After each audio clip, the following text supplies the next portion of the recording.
dans les villages, les habitants des villages devaient, pour aller d'un village à l'autre, pour voir leur famille, ou même pour aller chercher des papiers à Alger, devaient avoir un laissez-passer.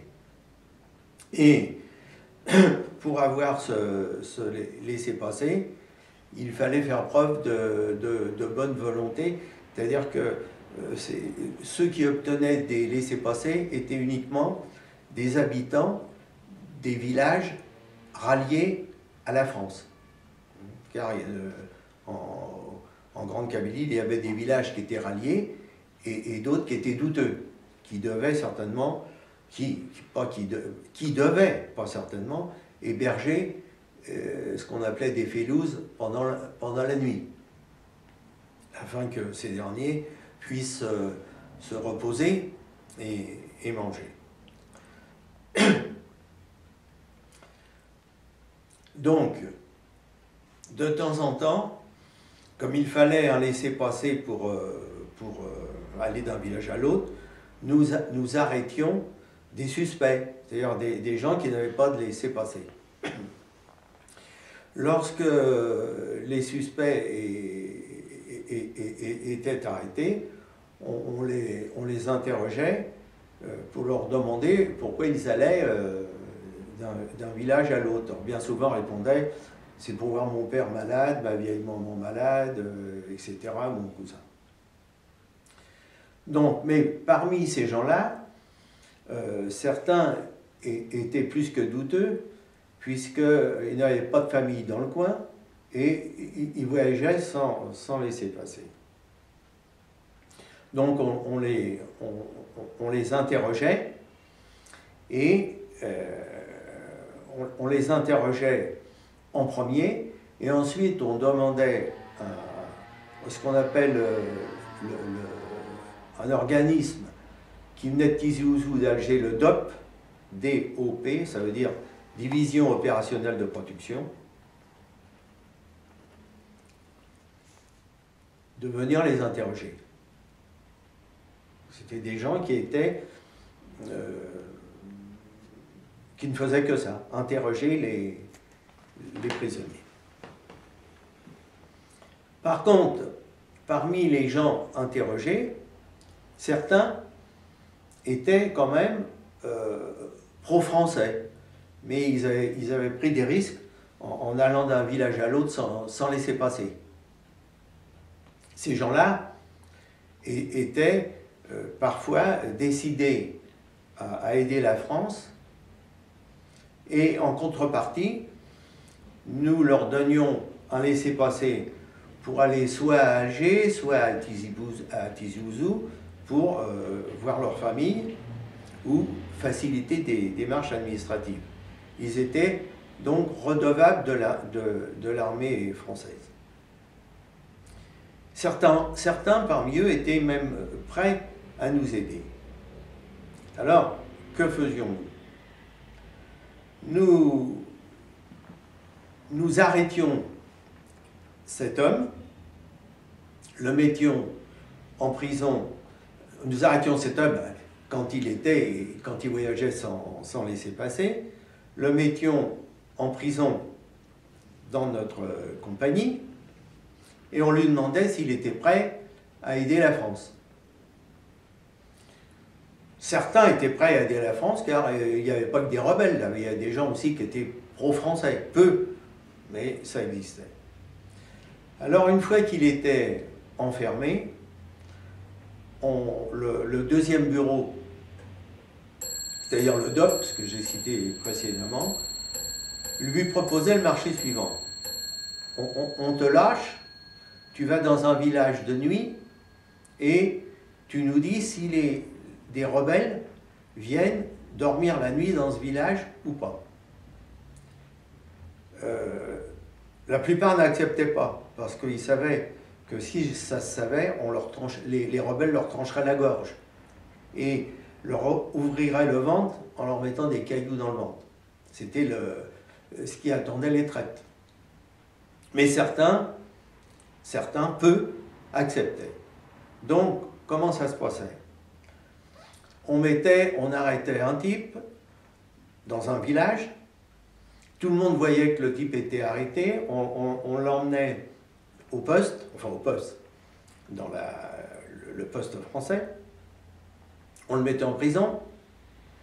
Prison, c'est un bien grand mot, dans une cabane qui fermait, et on lui demandait s'il voulait coopérer avec l'armée française. En contrepartie, il aurait un laissez-passer pour aller à Alger, même en France, à Marseille, et on lui fournirait des papiers, et même on aiderait sa famille en lui versant en lui donnant des denrées pour vivre. Donc, peu, mais certains acceptaient. Donc, comment ça se passait? De nuit, on le laissait s'échapper. On prévenait le poste de garde, les postes de garde, parce qu'il y avait 5 postes de garde. Il passait à travers les fils barbelés. Les gens lui tiraient dessus, mais en réalité, à côté ou en l'air. Et il rejoignait un village, pas loin de notre poste, mais qui n'était pas rallié à la France, qui était un village, qu'on appelait un village douteux. Arrivé dans ce village, il voyait s'il y avait des rebelles qui dormaient dans ce village ou pas. Et ensuite, il quittait le village au petit matin et arrivait dans une autre compagnie française de chasseurs alpins, mais à 15-20 km de là, pour pas qu'on le voie à nouveau dans notre compagnie. Là, il nous disait s'il y avait des rebelles qui venaient dormir dans le village la nuit. Si c'était positif, notre compagnie, moi j'étais dans la première compagnie de chasseurs alpins, c'est une centaine d'hommes, on encerclait le village au petit matin, à l'aube. Et lorsque le jour se levait, on rentrait dans le village, on faisait l'appel des gens de village, car ce que j'ai oublié de dire, c'est que dans les villages, les gens étaient fichés, et on savait combien il y avait de gens dans le village, les noms, les enfants, les vieillards, les femmes, etc. Et si on relevait des noms de gens qui n'étaient pas sur nos listes, ça veut dire que c'était suspecté d'être des rebelles. Donc on arrivait à arrêter des rebelles de cette façon. Mais bien entendu, vous comprenez pourquoi il fallait que le dénonciateur ne revienne plus dans le coin. Sinon, il se retrouvait le ventre ouvert avec des pierres dans le ventre. Donc, au petit matin, on rentrait dans le village, on faisait l'appel des hommes et des femmes, et ceux qui n'étaient pas sur les listes étaient considérés comme des rebelles, et on les emmenait au poste. Au poste, ils étaient interrogés par ce qu'on appelait DOP, DOP, Division opérationnelle de protection. Parfois, ils étaient interrogés un petit peu brutalement. Bon.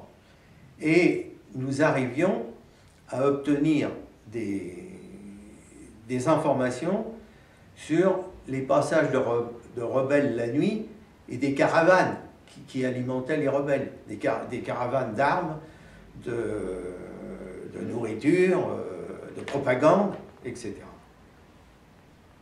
Mais bien entendu, il fallait protéger celui qui nous avait donné les informations. Donc généralement, cette personne était envoyée à Alger, où il y avait des, comment dirais-je, des maisons, enfin des maisons où vivaient ces gens qui donnaient des informations à la France, protégés par l'armée française. Bon. Ça ne s'est pas toujours bien passé, car inutile de vous dire que lorsque ces gens-là étaient repérés par le FLN, on les retrouvait souvent en pleine campagne, la tête tranchée, les parties coupées et des pierres dans le ventre. Mais grâce à tous ces informateurs, nous réussissions souvent à intercepter des caravanes de nuit, des rebelles, des caches, etc. Et bien sûr, c'était difficile, mais si nous n'avions pas eu d'informateurs, je pense que nous n'aurions pas avancé très vite, car ils étaient tous très bien organisés, les rebelles étaient bien organisés, ils pouvaient dormir de nuit dans les villages, ils étaient protégés. Certains villages le faisaient par contrainte, par peur, parce que s'ils ne le faisaient pas, il risquait d'y avoir des morts. D'autres le faisaient par conviction. Et c'est comme cela que nous arrivions à avoir beaucoup d'informations, grâce à ces gens-là, et au petit matin, ça nous permettait d'arrêter de nombreux suspects qui se sont avérés par la suite être des rebelles. Voilà aussi en quoi consistait l'action de l'armée française.